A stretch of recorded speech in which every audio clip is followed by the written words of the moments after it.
Okay, hi everyone. This is Vishal Naik, co-founder of Meraklis. Welcome you to another exciting session, which is, I think, I've seen Steve talking. It's amazing. So let me introduce our next speaker, keynote speaker, a serial entrepreneur. So Steve Jennings. Welcome, Steve, to this thing. So Steve has been an amazing entrepreneur, has worked across the globe. He's been a serial entrepreneur. He's worked with PepsiCo Do Good team. Okay, he's currently working on an exciting project right now. But I would love to introduce and get into detail. But he's got fantastic things lined up and a very interesting introduction as well. So I'll not get into too much detail, and I'll make Steve do the talking. So over to you, Steve. Thank you. Thank you for the very kind introduction, Vishal, and thank you so much for giving me the opportunity to share what I think is going to be a useful story with some good takeaways and hopefully a little bit of provocation, which is always good. So without further ado, I'm going to share my screen. I'm currently in Antwerp in Belgium. So I'm in Europe. So here we go. Just going to screen share.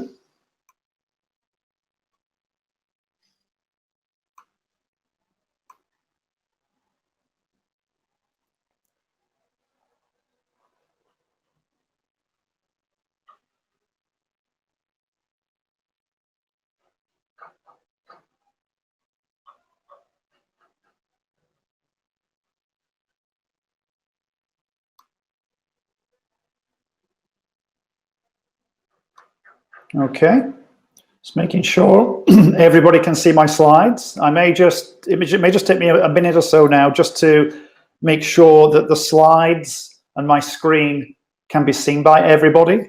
Let me just go back into here. So can everybody see my screen when I go to screen share? Yep, everything good?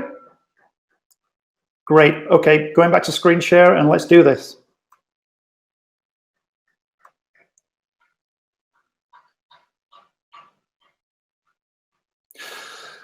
So I've titled this talk, What Matters, What's Important, and What's Possible. And this is from a data perspective. It's a really important story that I'm going to share with you. So here we go. So I'm just going to start with a little bit about my background.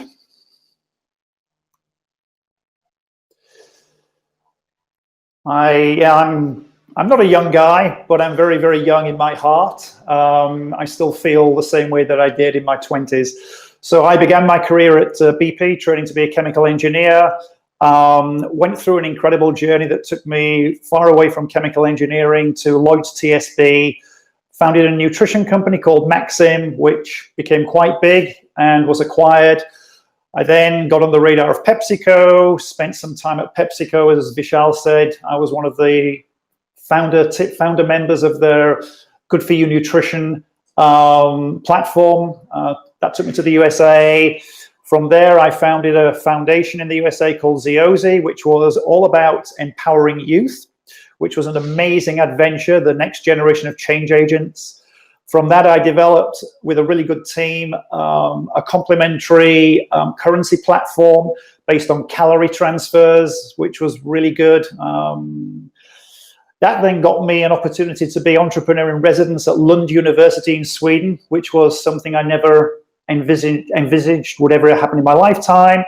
Whilst at Lund University, I developed a data empowerment platform, democratizing data and giving citizens access to data called the Nordic Data Empowerment Initiative.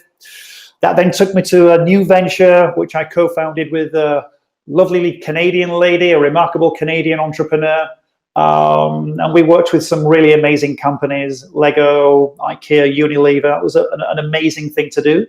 And I'm now back in Europe, building a new venture with an amazing team. We have a manifesto called VIVERO, and we're just launching our first product called Every Voice. So let's do this.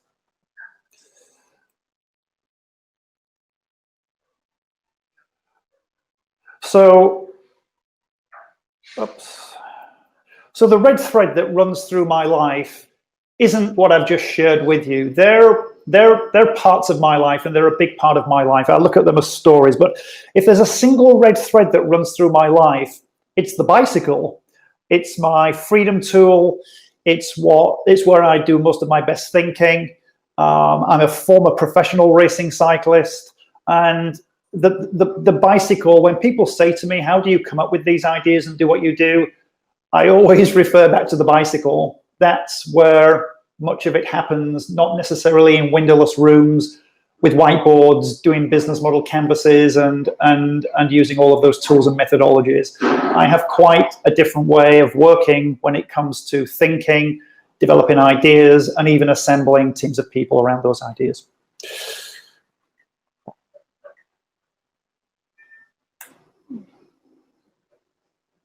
So, just having a few issues changing the slides here. So I'm starting this with a part that I call perspective is everything.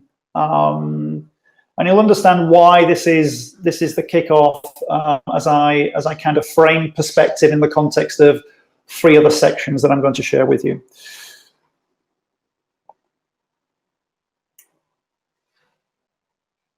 So when we think about perspective, it's a big thing. You know, perspective is when you look at mountains, what do you see? We all have different ways of interpreting a situation, interpreting an opportunity, even interpreting what I'm doing right now will mean different things to different people, because we all have different perspectives.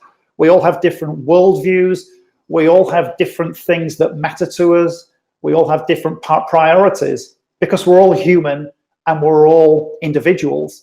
And that's what really makes being a human and being part of this amazing adventure together something that is both unpredictable, incredibly exciting, and abundant with opportunity. So I believe that we have an urgent need to transform the way we approach innovation, funding, strategy, and execution.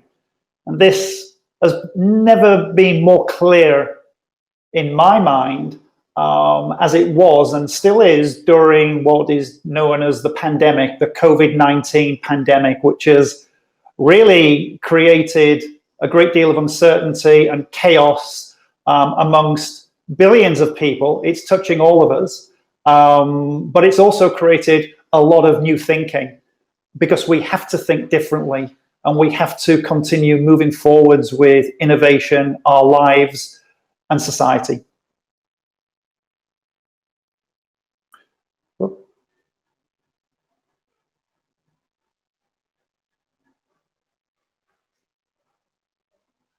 And what I believe we need to work with brands, businesses, NGOs, governments, universities, suppliers in the supply chain, customers, and other partners to drive a new model of capitalism and build a better, more infinite future for all of us. You really have to look at this through a 360 lens. We're all interdependent on each other. We're all interdependent on each other in really deep ways. And if we can bring stakeholders together and really start to look at some of these big challenges that face all of us, we stand a much, much better chance than trying to solve problems by ourselves, working in little silos, creating echo chambers that make you feel warm and cozy. And working with stakeholders is really hard to bring people together, to get people on the same page. The degree of difficulty is very, very high, but it's an imperative. So, I'm having such problems with my scrolling here. So this is not about win at all costs. There's a different way that we can view how we create value, how we bring new businesses to life, and how we define success. If you look at some of the things that we've done over the last, really since the beginning of the industrial age, but especially in the last 20 years of technology and the internet, a lot of it has proven to be a house of cards, especially the way that we raise money, the way that we value companies based on future earnings that never materialize. And I believe that it creates a distorted view of how you define success. It is literally like building a house of cards. And many of these houses of cards come crashing down around us, which is such, we learn a lot from cards that come crashing down around us. But I believe that we can focus and channel human capacity in things that are built very, very differently. I'm going to talk about new value capture, new value creation, and what's really important is impact value commercialization. How do we build sustainable businesses that deliver high measurable impact, that have revenue streams, that are actually, they're a business that can sustain an infrastructure, people, they can reinvest in technology. So this requires a reimagination of the kinds of products that we need to be creating and envisaging, the kinds of services, the kinds of operations, how we operationalize impact businesses. And what's really important is what is it that we're measuring, KPIs. I truly believe that we are so off at times with what we're measuring. We measure things that aren't really that important. They're tick boxes, they're almost vanity metrics, they're something that earns somebody a bonus because they achieve their KPIs. But a lot of these KPIs are so out of date. They're coming from a previous age. So data, what's it all about? We talk about it every day. We encounter it every day. And I think the most important thing is that all of us are massively contributing to data. And I'll explain what I mean by that in a moment. So, oops.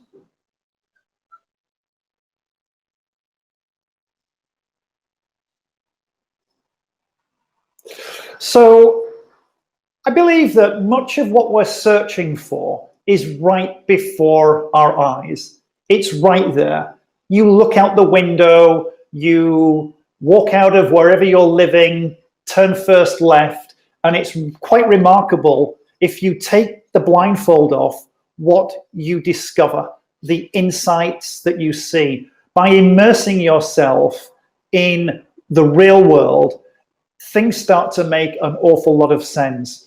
I think we can become overly dependent on shiny new things, shiny new tools, and forget that much of what we need to be doing and should be doing is quite old school. And it's important that we don't discount that a lot of what we need is almost in the palms of our hands, but we're looking at times in the wrong places. At times it's like the blind leading the blind. We read business books, we go to conferences, we read articles, we have conversations, and we get a little bit, we create these echo chambers, and sometimes you have to step far outside of what is your comfort zone, far outside, but you don't have to travel far to do that. We're absolutely drowning under data. There is more data than we actually know what to do with it. It's astonishing the amount of data that we're creating every day, day in, day out. And much of that data has got so much untapped value in it. Sometimes the value, we can't see it because we're looking for the wrong thing, we're measuring the wrong KPIs. This is just a view of one person's 1 hour in the social graph. These are all of their touch points. There are people, many people that have potentially thousands of followers on Instagram, Facebook, Twitter, and many of these other social utilities. and it creates a huge amount of data. And within this data is tremendous value.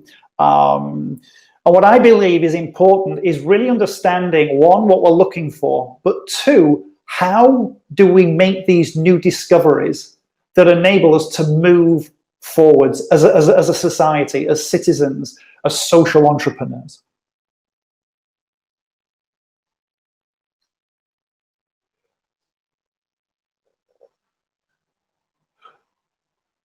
So data is useless unless you know what you're looking for. This is really, really important. These are really important messages that I'm delivering to you right now. Unless you know what you're looking for. Unless you know what you are measuring. And when you think about what am I looking for when it comes to data, what am I measuring, sometimes you make discoveries that are not aligned with what you thought you were looking for and what you thought you should be measuring.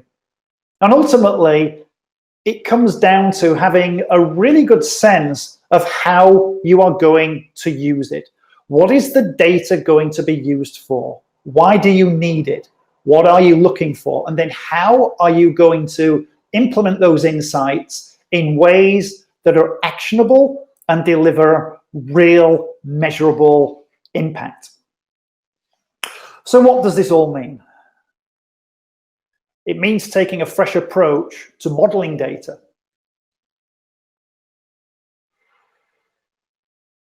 This is like a bit of a light bulb moment because it's not rocket science. It's shifting your mind to something that is very doable, very simple, and incredibly powerful and impactful. So when you think about data, you think about what makes up big data and deep data and thick data and whatever else we use to describe data, which most of these terms are conjured up by tech companies or consulting companies, and they become part of our language. I kind of want to step out of that language and think about humanizing data. The vast majority of data that exists today is created via human touch points. Our data, our human touch points contribute to the data graph. Whether you've got a credit card, a bank account, you have got online presence, you use public transport, all of these things are data touch points that are triggered by us humans doing something. It's quite astonishing actually when you kind of think, what is big data? It really is us. It's all of the things that we do collectively that create these massive repositories of data. So I truly believe that data is at its best when it connects, empowers, and has a positive impact on our lives, period. I truly believe this. Data is about people.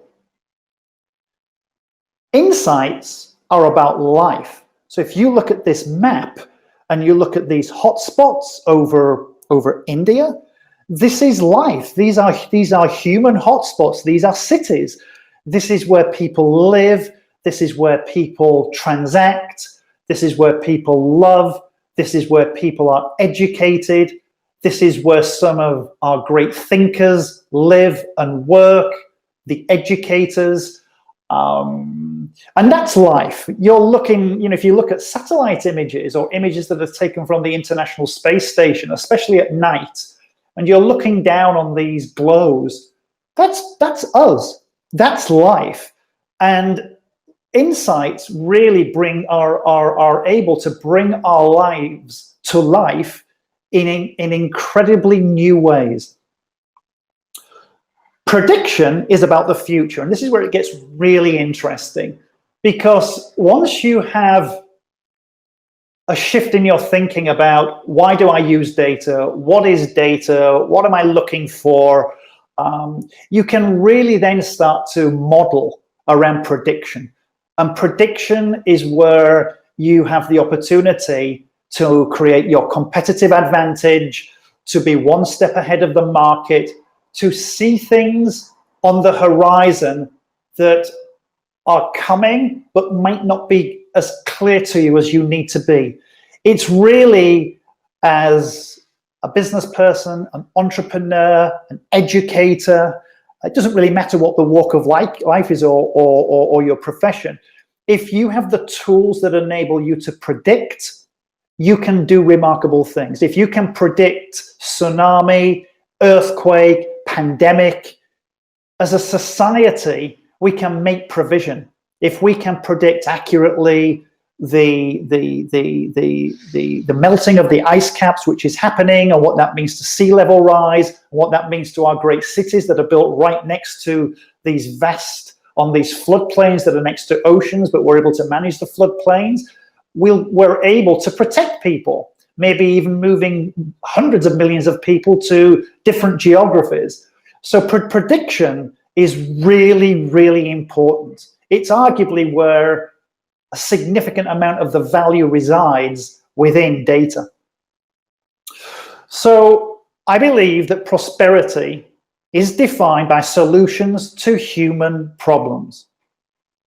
That may sound a little bit counterintuitive to some of you because, you know, we live in an age where prosperity is sometimes defined by raising money, becoming a unicorn company, becoming, being the CEO in that company, and on paper being a billionaire. However, if what you're doing isn't having a net positive impact on society and is solving here and now human problems, it all becomes a little bit wasteful. It's almost, for me, it's a narrative that has become very distorted. We're measuring success in ways that need to change. We're making heroes out of people that are running companies that have raised huge amounts of money that still haven't managed to land product market fit. They're struggling to reach break even. Their business is entirely supported by constantly raising rounds of money. It's a fundamentally broken model. I truly believe that. So this image that you can see is somebody working in a lab whilst we've been, certainly in Europe, on an extended lockdown, trying to figure out how we can develop vaccines for COVID-19. These are people that are working on big, burning human problems. And those big human problems are many, many, many things, from environmental to education to healthcare to business. How do we, agriculture, how are we going to feed 10 billion people by 2050? These are huge societal challenges that are full of immense opportunity. So it's not about money. It is about money, but it's not the be all and end all. The money is a tool. When you have a business that's generating revenue, it's a tool that enables you to hire more smart people. You attract talent if you can hire people. It's a tool that enables you to reinvest. It's a tool that gives you a lot of independence from the potential agenda from investors that are not aligned with your impact, mission, and vision. I believe that we have an urgent need. This is like lightning in a bottle because there's so much opportunity in that bottle for world-changing impact solutions that scale. That kind of makes sense, really. It's really, I'm delivering a message here that is like, yeah, well, that's obvious. It is obvious, but it's also good for us to be reminded that we need world-changing impact solutions that scale. I also think that scale and how we define scale is something that has also become a little bit lost and a little bit distorted. Scale could be helping a handful of people in your neighborhood. Scale doesn't mean that you have to have a global presence touching billions of people. It's amazing if you can have impact on the lives of a billion people. But scale is anything beyond helping one person. If you can help 2 people, you're doing something that is starting to scale. It's very easy to get wrapped up in KPIs and numbers that have been created by other people to suit their narrative, to fit in whatever agenda they're working towards. And as an entrepreneur and as a social entrepreneur, there are here and now world-changing impact needs, problems that need to be solved that might not be very sexy. They might not be things that are like, oh, is that it? Is that what I'm going to solve? But they're much, much, much needed. So I'm just going to touch on 4 impact trends here, and then I've created 4 little case studies, little examples of companies, organizations that are doing something around community, environment, equity, and empowerment. And hopefully these are 4 that you haven't heard of before, and you haven't thought about them in this way before. This was one of the last slides that I made. I actually made this yesterday, and kind of your natural instinct is to pick the known candidates, but that's not kind of my style. So let's start by looking at 4 impact trends that might just spark your own imagination and spark some ideas, not necessarily about the 4 little case studies, but how you can look for emerging opportunities that others can't quite yet see, potentially using existing technology to solve a big problem. So the first one I'm going to talk about is community. And this is a really, really, really interesting initiative. This is a 3D printed neighborhood in Tabasco, Mexico. And what this initiative is all about, and they've actually built this, these aren't renderings or ideas, this is actually real. They've built a neighborhood for people, families, living on $3 a day, $3 a day. So this is bringing affordable housing using the latest technology, solar, to people that are currently building their houses out of what they can find, whether it be, you know, wood, metal, anything they can find to put a shelter over their own head and that of their family.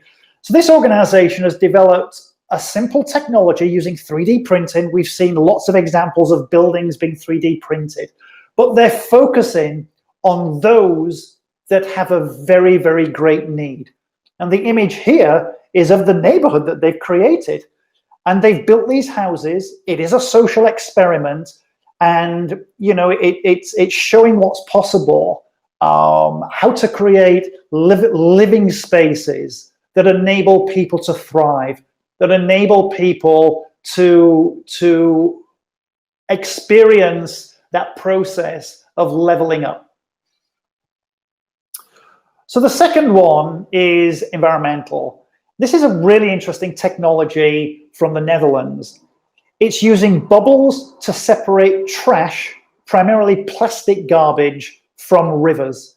This is a really simple technology, but how it's being used is where the inventive step is. So bubbles exist, apparatus, devices that can push bubbles or blow bubbles from the bed of a river and push things up. This is not rocket science. It's taking an existing, decades-old, centuries-old thinking around bubbles and applying bubbles to solve a big problem. And the problem is obviously plastic that is ending up in rivers and streams in cities, and eventually it makes its way to the ocean. And if you can separate that plastic from the river before it gets to the ocean and, you know, get it out of the river and recycle it or do whatever needs to be done with it, then you're solving a problem. This is a really interesting technology because the technology is very, very low tech. This is not AI, machine learning. It's low tech. It's just thinking about a problem in a fundamentally different way. This one I really like. I call it farming under artificial light as a respond to future food demands. What's interesting about this is how the use of what is called pink light, using specific wavelengths, enables us to create vertical farms in any environment. So by any environment, environments that are suffering from drought, environments that are cold, places where it's hard to grow crops. So the pink light using the wavelengths is technology that's been known for a long time. And we're just now starting to see more and more urban farms, vertical farms using this technology starting to spring up. If we are going to feed 10 billion people by 2050, we have to reimagine ag tech, agriculture technology.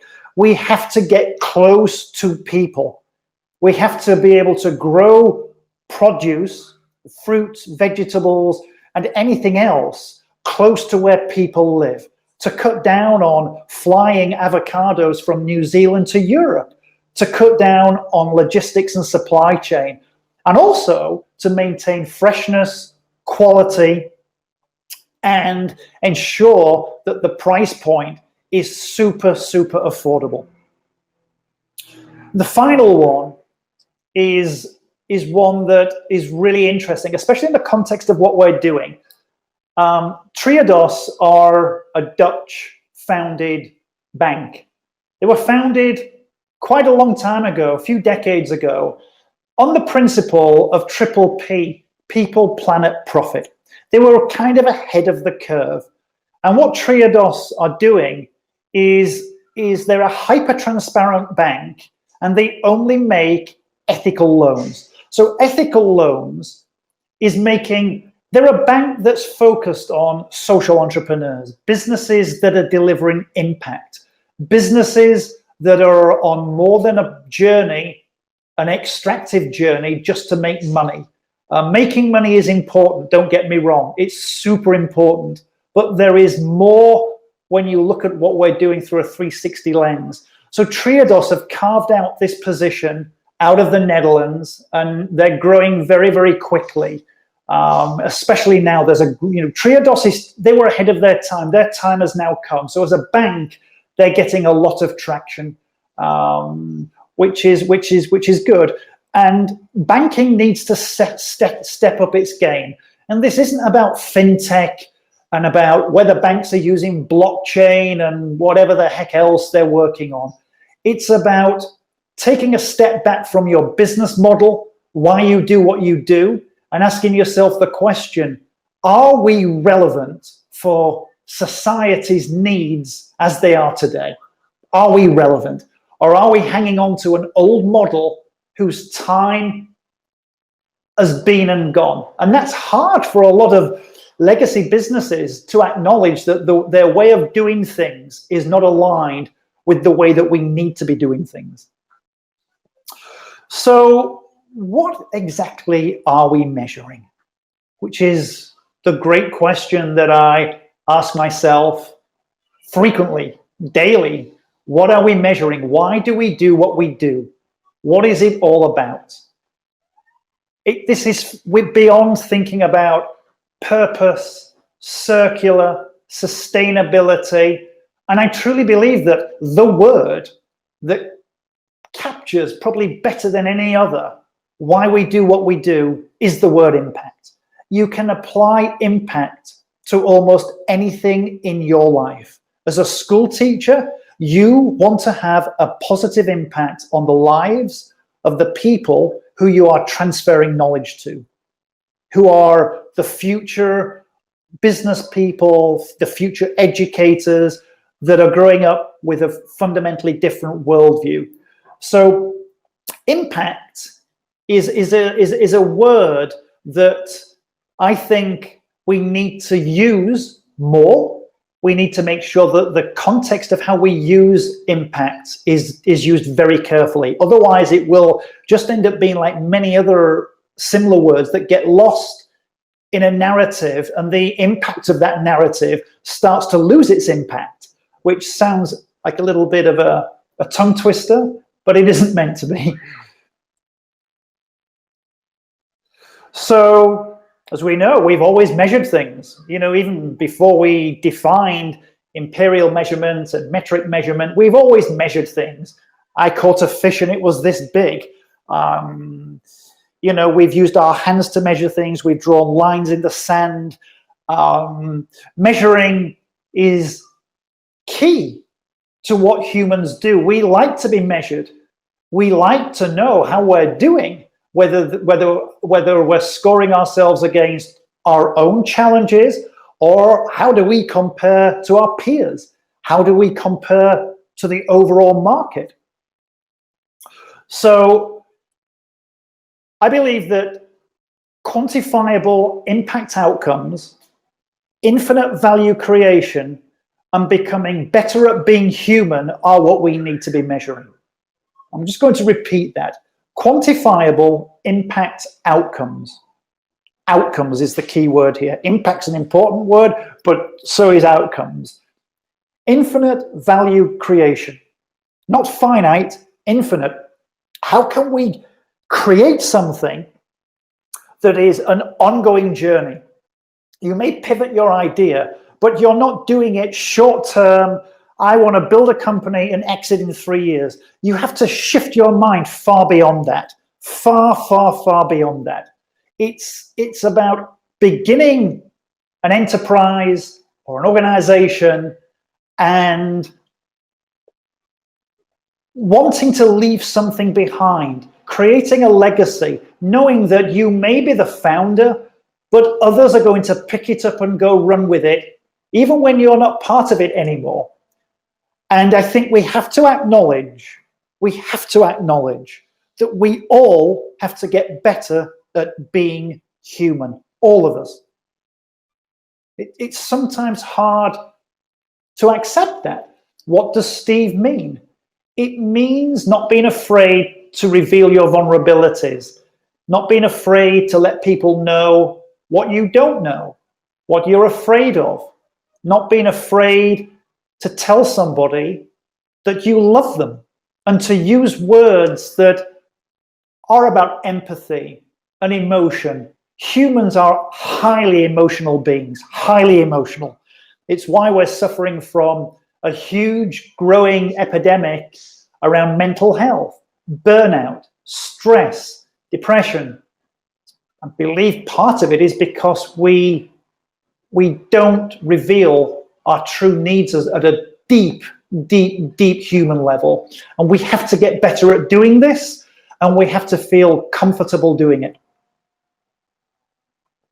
So when you think about what was economic success in the 20th century, and it's kind of still how we look at economic success today, it was very much about GDP. It was very much about, you know, stock market, hitting the numbers, the quarterly announcement, very, very short term. I call that extractive, finite, it's out of balance. And in many, many instances, it's led to humans coming second. That's hard to acknowledge, that humans come second. We develop technology and we have massive downsizes. When we think about what is a downsize, it means that some people have lost their job. People with families, people that have financial responsibility have lost their job. A company is downsizing. A company is automating. Many examples of this. And it puts humans second. And we need to start thinking about putting humans first. And we need to start thinking about skilling people up in such a way that they're not one-trick ponies anymore. They're very, very nimble, and they're able to switch between career, between industry. They're very, very, very, I don't want to use the word employable, but they can always contribute something to society. So what does 21st century economic success need to look like? I think there are more people starting to think like this. I used to be very much in the minority because I've been thinking like this and evangelizing this for decades. And I was definitely in a minority of one at times because we were all living. Oops. Up. Just bear with me here. We were all living by this model, and without realizing it, we're on the verge of leaving a legacy that could probably best be described as a human-created mess, to be perfectly honest with you. So regenerative, thriving, infinite thinking, in balance with this entire ecosystem that we all are part of. And we put humans first. And I'm using an image here of something that is called donut economics. It's a philosophy, it's a methodology, it's a book that was written a few years ago by Kate Raworth. She was ahead of her time. Donut economics is now starting to be adopted at scale because it really views the world through the lens of how can we be more regenerative? How can we enable we humans to thrive, not just to survive, not just even to sustain ourselves, but to thrive? How can we be in balance with the entire ecosystem that we all are part of? And how do we put humans first? Because if we don't, we're going to struggle, really struggle, to even feed 10 billion people, because it's coming. So this is an impact dashboard. So I talk about what are we measuring? How do you measure impact? So this is something that I'm working on. This is actually the new venture that I'm working on with an amazing group of people and some fantastic technology partners. And as we started to think about the impact dashboard, it really goes back to almost everything that I've just spoken about. How do we measure human impact, emotional impact, social impact, environmental impact, economic impact? What are the insights that we really need to be discovering? And how do we make those insights actionable? Not just a report, not just, posting a PDF into LinkedIn. How do we actually work with them and action around them to deliver measurable impact? This is really important. This is just a simple example of how you could measure your business in your city, in your state, in your country, and globally. What impact am I having? What impact is my business having? There are thousands of such potential use cases that we can feed data and better understand what the data means, what it means to me as an individual, what it means to my neighborhood, what it means to my business, what it means to the business idea that I'm developing. All of these things are measurable. You just have to shift your mind, let go of some of the tools and things that you've been using or have maybe been taught to use. If you've got an MBA, you have a toolkit. An MBA is a valuable degree, but it also begs the question, are we educating the future leaders with the right skill sets? Not for the future, but for right now, for today. And I could have a conversation or debate that for many, many hours. I have lots of points of view and ideas and thoughts. So it's really not about how successful you are as an individual. I spoke about that a little earlier, about making making heroes out of CEOs of companies that are raising vast amounts of money and they can't turn a profit. They simply don't, they can't turn a profit. There's something not quite right about that. But it's also about how many people you've impacted in a positive way and help become successful. How many people are you helping to level up?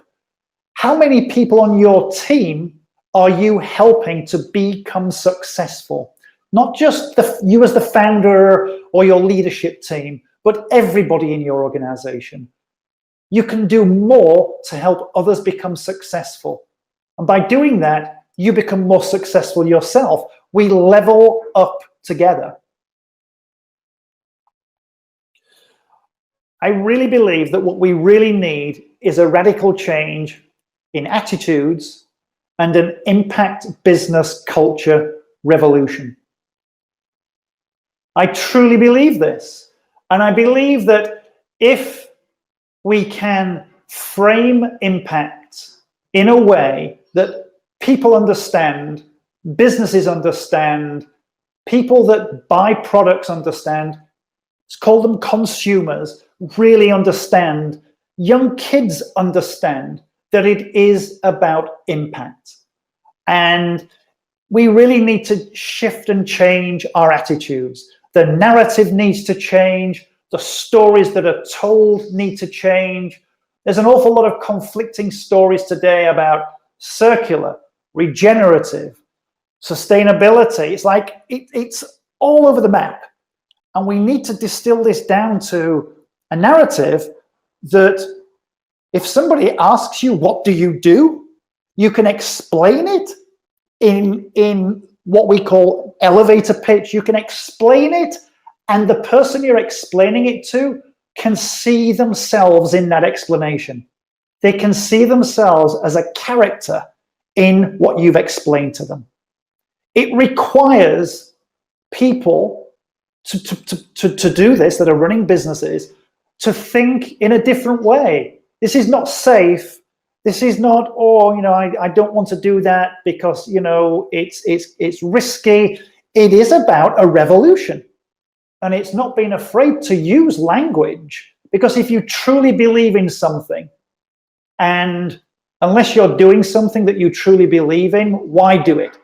If you're doing it because it's, the cool thing to do with a business and, it impresses my friends, or it's, oh, I'm building a business and I'm able to weave AI and machine learning and whatever else into my narrative, it's time to stop. It's time to take a step back and think about what you're doing in the bigger context of what the world needs, what your community needs, what your family needs.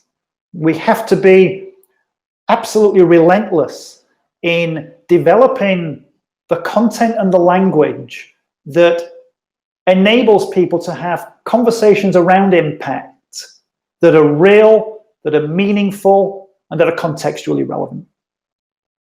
So that's my talk. It's been amazing having the opportunity to share this with you. It comes from a deep place, and I hope you felt that whilst I was talking. So I'm going to, come off from this screen share and join you all, and maybe take some questions. I think Vishal, are you there right now? Yeah, I'm here, Steve. Yeah. Okay, so I think. Okay. What do we do now, Vishal? What's the next step to maybe? We have 10 minutes for a quick Q&A. So Okay. I think, audience, I see one question or clarification which is raised by Mayur Parekh. While other people in the audience, attendees, you can post your questions there, and we'll try and take up questions for the next 5 to 10 minutes. Yeah. So I think. Steve, Mayur is asking, could you clarify symbols given in the impact dashboard for a better understanding? So I think he was talking about the dashboard that you showed me. Yeah, I can do that. I'll just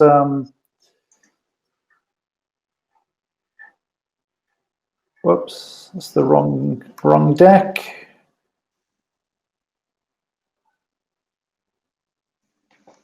This one will do it. Yeah, I can.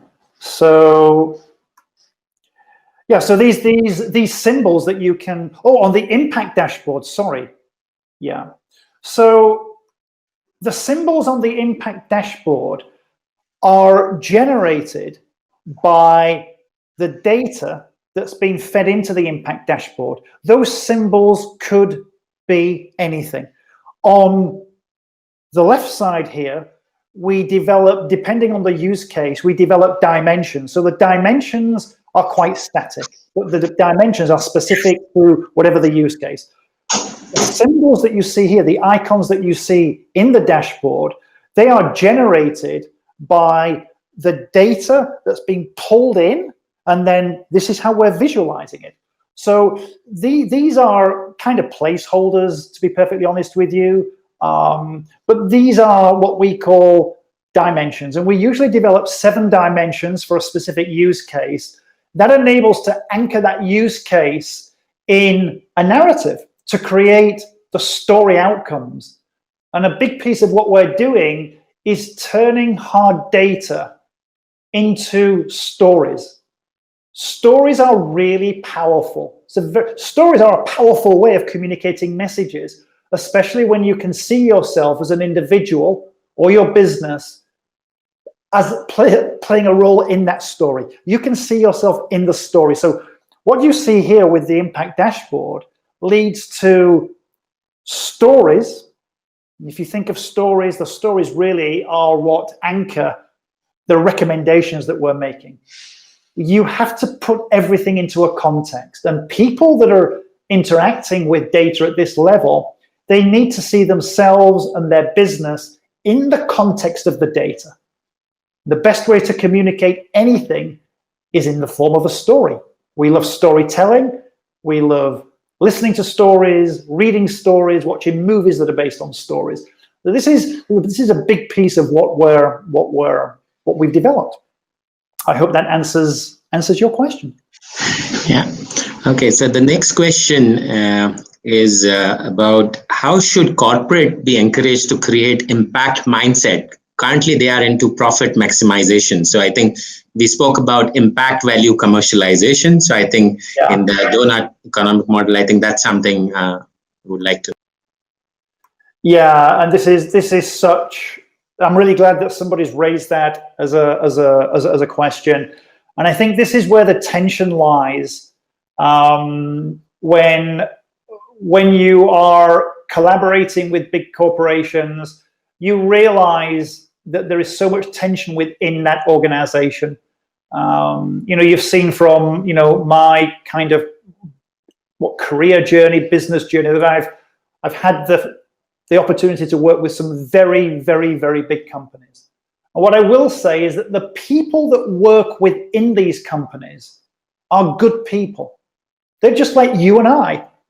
The however is that they've inherited a business model, a P&L, a business algorithm that means that they have to deliver against certain KPIs.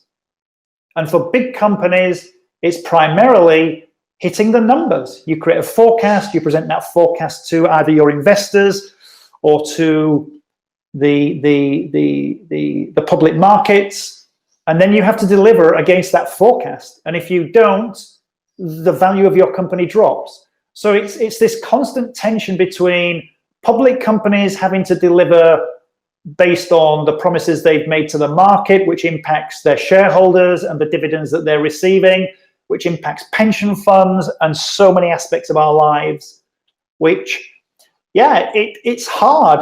This is not something where in the next 3 years, we're going to radically change the way that we think about economic success. This is an infinite journey. It will take years/decades to drag companies and people kicking and screaming into something that in their hearts they for, or the way they've raised money doesn't allow them to do that. And I would plead with anybody who's on this call that is starting a company that is yet to go work for a company to think really carefully about how you're going to design your business, how you're going to think about your business plan through a lens that is beyond, I've got to create a business plan, I need to raise money, if I can't raise money, I can't do what I need to do.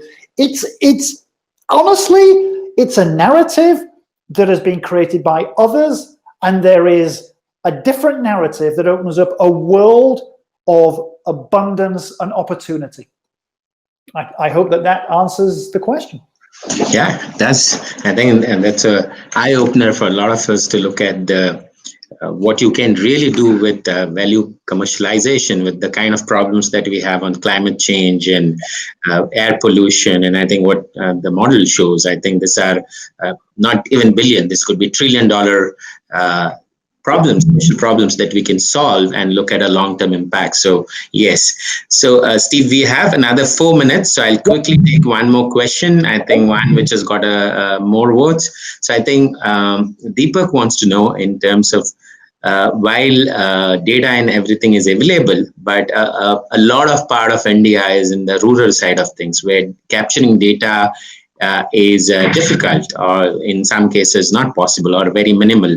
So it's not necessarily a bad thing, but it makes it very hard. So how do you cater to such area? Because most of the people, the marginalized or people who really need amazing this thing, and even in the COVID times, most of the people move to rural villages. So how do we tackle that? Yeah, that's a great question. And that is an elephant in the room question. When you look at society as a whole, you look at impact, and then you start looking at who has the greatest need. As you said, Vishal, many people. There are more people not on the internet doing what we do than there are. There are still hundreds of millions of people that don't have a cell phone. So I think we have to accept that people play a pivotal role. Literally, people, paper, going to these places and asking questions. It's how we then capture those questions with the people that are asking them, whether it's directly into an iPad that is hooked up to the cloud. But it's a very good question. You know, it's been proven that to capture data from rural areas, all you need is a solar panel, the capability for one person in that village to have a cell phone that can receive and send text messages, not a feature-rich phone, not a smartphone, not a Android or iOS-enabled phone, but just to have the capability to interact by using text messaging. It's transformational. Without that, it requires people. It requires feet on the ground to visit these areas with an architecture for the questions that need to be asked. So in my company, we talk about conversation architecture. The questions that you need to be framed in deep, immersive conversations with people. Educators, smallholding farmers, kids themselves, elderly people, you have to go talk to them. And then the trick is how, once you've captured those conversations, which you can record, you then upload them, and it turns those analog conversations into meaningful touch points, insights, metrics. We've done this. I mean, you know, we've just spent 4 months conducting interviews, audio-only interviews with hundreds of people, trying to understand specific societal needs that are unfolding. So we did pre-COVID, we did during COVID, and then we did a session with educators that were having to reimagine how they're able to continue educating the kids in their class without seeing them, without ever thinking there would ever be a moment where they wouldn't be in the classroom and they have to now use new tools. And there are kids in Europe and North America that don't have a computer at home. You can't take it as a given that because we're in Europe or in North America, that every person has a computer in their home. They don't. So there are kids living in the USA. This was loud and clear in the conversations that we had with school teachers, where between 40 and 60% of the kids in a class, when they get home, there's no computer. So how can you educate them with distance learning and new technology if you've got significant numbers of young people that can't access that learning? It creates big problems that become new opportunities. So with that, I'm going to say thank you. I've really enjoyed this. If anybody wants to reach out to me, I'm very accessible. Yeah, thank you very, very much, Vishal, and thank you very much for the people. Thank you, Steve. I think it was an amazing conversation, and I don't know if the audience knows, but we have been working with Steve for the last 5-6 weeks, and he actually creates a presentation, a complete research for every talk that is there. So it's an amazing thing to have. I think it was very insightful as well as inspiring in terms of looking at right from hard-hitting things where we shouldn't be looking at raising for funds. So okay, so thank you, Steve. Thanks for joining us. We look forward to more conversations with you in the months to come. And thanks everyone for joining this amazing session. Do write to us, and we will be making this session available as recorded as well. Thank you. Thanks, Steve. Excellent. Thank you very, very much.